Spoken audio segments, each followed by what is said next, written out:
Hello everyone, I once again welcome you all to my YouTube channel English Vanessa.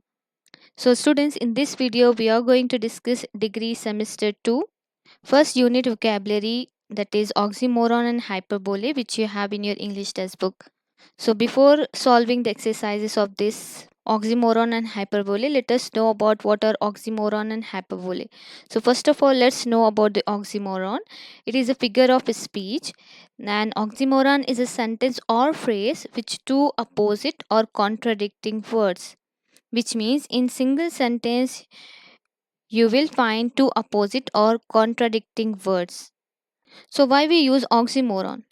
Oxymoron are used to interest the reader and causes the reader to pay attention towards their reading. For example, you can see here the chair is pretty ugly. We have two opposite words in the single sentence, pretty and ugly. Alex is seriously funny. We have two opposite words or contradicting word in a single sentence like seriously and funny. And one thing, students, you should remember here, this oxymoron is a figure of speech. This means it shouldn't be taken literally, as the word in the sentence convey a different meaning.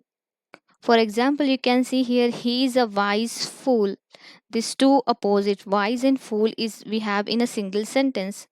So here by referring to someone as wise fool, it is possibly mean that someone is predicting to be a fool while he or she is intelligent, or it could be meaning that while someone look like as if he's a fool or a stupid, he practically may not be. So the oxymoron, it should not be taken as literally. These words shows or convey a different meaning in a sentence. So in your exam, if you find this type of sentences where you will find two opposite words, you should mark it as a oxymoron. Now let us do the exercises of this oxymoron which you have in your textbook. So students, let us do the first exercise of oxymoron. The first exercise is underline the oxymoron in the sentences given below. Explain why the combination of words you have underlined in as oxymoron. So let us do the first one. The room was filled with a deafening silence. So what is the meaning of this sentence? The meaning of this sentence is like there was no activity in the room and everything came to a standstill. So the meaning of this sentence is this. Let us know the these two opposite words meaning. So deafening is nothing but this is something which is loud, which is a verb which means something is loud, and silence means no sound. So we have two opposite word in a single sentence which is giving a different meaning.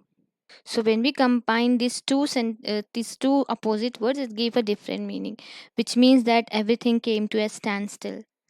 Now let's move to the second one. Five soldiers were wounded in friendly fire. So the meaning of this sentence is five soldiers were wounded as a weapon fired accidentally from their own side. So the meaning of friendly fire, which from their own side they hurt themselves. So the oxymoron meaning of this means it is nothing but it is a fight. Now let's move to the third one. The clown was seriously funny. Now you can see here the two opposite meaning we have, seriously and funny. So why we use this seriously funny? When we use this seriously funny in the sentence, that time we are showing that someone who doesn't show any sort of smile or laugh, though is a funny person, like clown. Now let us see the fourth one. I had to do it. I had no choice. So the meaning of this means the person who doesn't have any choice, that he cannot avoid doing it, but he has to be agree at the time. So here you can see, students, we have two opposite or contradicting word that makes it oxymoron. For example, this no, which shows negative sense, which means you don't have any alternative. This choice shows that you have alternative. So this both opposite word we have taken in a sentence. I had to do it. I had no choice. That together make a meaning like he cannot avoid doing so. Now let us move to the fifth one. He was the most learned fool in the country. So students, again we have two opposite words which make this sentence oxymoron, like learned and fool. We all know that the meaning of learn is nothing but someone who is knowledgeable, and the meaning of fool is nothing but who doesn't have any knowledge. So when we combine these two words in one sentence with these two opposite words which make a oxymoron sentence, it gives a different meaning. Like for example, we can say this sentence meaning is he was the most learned fool in the country. This means is a person who lacks of good judgment. Now let us see this one. Sixth, you are clearly confused by the explanation. Again, we have two opposite words, clearly and confused. Confused, which means we don't understand something, and clearly, which is able to understand it clearly. So, here we could say something is clear or something is confusing. But when we add these two words together in one sentence, which makes oxymoron statement, that means something is completely confused when we use these two words. Now let us see the seventh one. This is old news. So everyone knows that old, which is nothing but outdated, and news is nothing but which is latest. So we have two opposite or contradicting words, this old and news. So this sentence it could be ambiguous, which means having more than one possible meaning. Now let's move to the next one. Did you bring the original copy? Again, students, you can see here we have two opposite word, original and copy. Original means something which is not a duplicate, that is original, and copy means it is a duplicate of original thing. So these two opposite word we have. Next one, she is deeply superficial. Again, we have to opposite deeply and superficial. Means deeply, and the superficial is nothing but surface which can be visible. So when we combine these two words in a single sentence, it's give a meaning like lacking in depth. Now the next one is the dog is pretty ugly. We have again two opposite word, pretty which is something beautiful and ugly which is not beautiful. But when we combine these two words in a sentence which makes an oxymoron statement which give a meaning like it means something being ugly but somehow at the same time it has attractive features in it that can be noticeable, like that dog is a pretty ugly, means it is noticeable that we are noticing that dog and saying the statement it's pretty ugly. Now let us see the 11th one. He is quite passive aggressive. Again we have to opposite word, passive which is nothing but a calm nature, someone have calm, and this aggressive means someone who is very serious, means too much anger, someone have too much anger. So when we use these two opposite word in a single statement or single sentence which give a different meaning. So someone have this behavior when you express negative feeling indirectly instead open talking about them. So if you remarking on someone indirectly, you can use this word.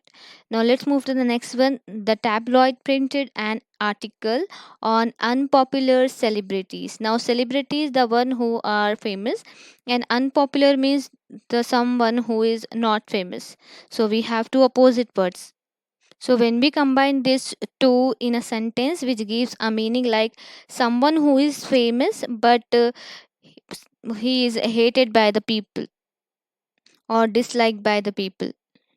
Now students, let us know the second exercise. So you match the words on the left with those on the right with which they form common oxymoron. This bit you won't get in your exam. So let us do this. Each word can be used for only one pair. So let's try to match this one. So virtual, it could be matched with what? Virtual reality. So this virtual we can match with the reality, virtual reality. This first one. Now the second one, this one almost we can match with the exactly. Ex- Almost exactly. This second one. Now the next one, open. It could be matched with secret. That could be open secret. The third one is. Now let's move to the fourth. Civil is there. This one fourth. So everyone knows it is a civil war. The fifth one is a crash. So this fifth one we can match with the landing, crash landing. Now the next one is negative. This sixth one we can match with growth, negative growth. Now this freezer, the seventh one, which is giving the cold condition. This is a cold condition freezer, and it could be matched with this burn, which is the hot, the seventh one. Hot. Now the next one, eighth one is sad, and the opposite of sad is a smile. This eighth one. Now the ninth one is working. The opposite of this working can be matched with vacation. Working and vacation. Now the tenth one is conspicuous, which is means something is present or clearly visible. So the opposite of this absence. This tenth one, which is absence. Now random, everyone knows it is random means it is not in order. The opposite of random, which is in something in its on order. So these two exercises you have in your oxymoron topic. Now let us see this hyperbole. It is also a figure of speech. People pronounce it as hyperbole, but the correct pronunciation is hyperbole. So hyperbole is an exaggerated statement. It described to be something to be worse or better than it actually is. It's usually used to catch the reader's attention and to make writing more interesting. For example, you can see here she can move mountain. So she can move mountain, it is the exaggerated statement which is emphasizing that she can do any difficult task, she can perform any difficult task. We cannot take it literally. Like hyperbole is not to be taken as literally. We cannot think that she can really move a mountain, but it is a hyperbolic statement. The second example is they were dying of laughter. This is again, this is the hyperbolic statement which emphasizes they were laughing so much. It doesn't literally mean that they were died.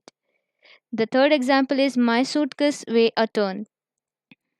Again, my suitcase weigh a ton. It is again a hyperbolic statement which is used to emphasizes how heavy the my suitcase is.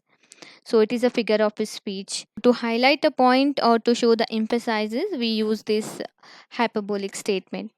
So I hope you have understood this hyperbolic statement. It is nothing but to emphasize on any sentence. We use this hyperbolic statement. Now, students, let us see these hyperbolic exercises which you have in your textbook. So, the first exercise is underline hyperbolic expression in the sentence given below. So, in your exam, you will get these exercises. So, simply you need to or you have to underline the hyperbolic expression, not the whole sentence. I will show you how you have to do. The first one is we had to wait forever for the bus. So if you get this type of sentence in your exam, no need to underline whole sentence, just simply you need to underline the hyperbolic expression. For example, this wait forever, this is a hyperbolic expression. So this is a hyperbolic statement which is used to emphasizes that someone wait forever, which means someone wait for long time, means to show that long time we are using wait forever. I died of embarrassment. This I died out of embarrassments. To this is a hyperbolic statement again. So to show that someone who was too much shy, that he was feeling very shy. So to show that we use this died of embarrassment. Literally, no one died due to embarrassment. What's for dinner? I'm starving. This I'm starving is nothing but someone who is dying due to hunger. So no one, literally no one died due to hunger. To show that someone who is too much hungry, we are using this I'm starving. It is a hyperbolic statement. I have a million things to do. So this is a hyperbolic expression, million things, to show it is used to emphasizes that someone who is having many things to do. To show that many things we are using million things. She is as slow as a turtle. This as slow as a turtle, it is a hyperbolic statement which is used to emphasize that someone who is too slow. So this is we use hyperbolic statement. Now next one, I could sleep for a year. I could sleep for a year. This sleep for a year hyperbolic statement which shows that someone who is very tired and he can sleep for a long time. We cannot take it literally like someone like no one sleep for a year, but to show that someone will sleep for a very long time, we use this sleep for a year to emphasize on that. It was the most amazing sight ever. So, most amazing sight ever is a hyperbolic expression which is used to emphasizes on something which is very beautiful.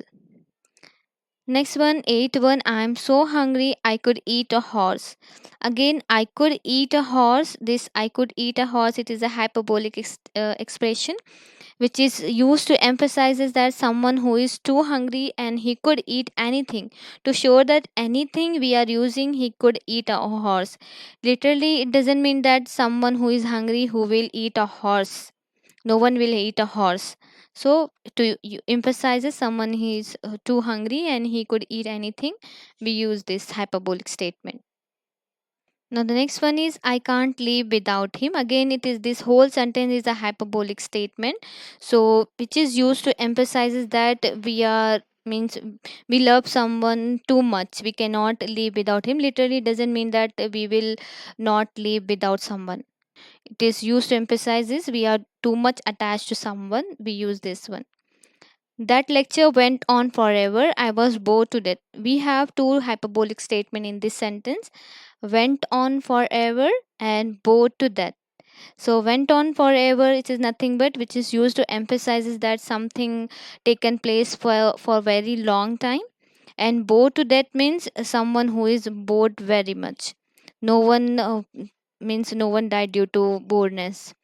Next, I have told you 100 times to wash the dishes.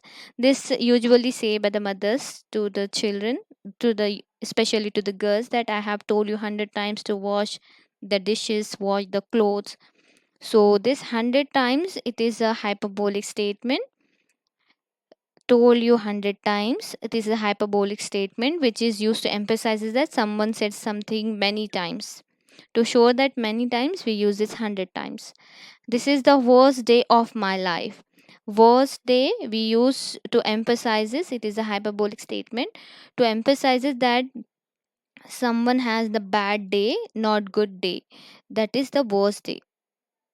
So, students, this is all about the oxymoron and hyperbole exercises which you have in your test book.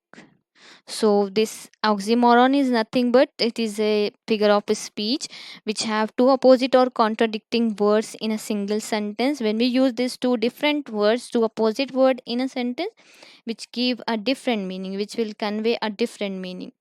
And this hyperbole, it is nothing but it is also a figure of speech which is used to exaggeration or to emphasizes on a sentence, and we cannot take this two hyperbole and oxymoron as literally.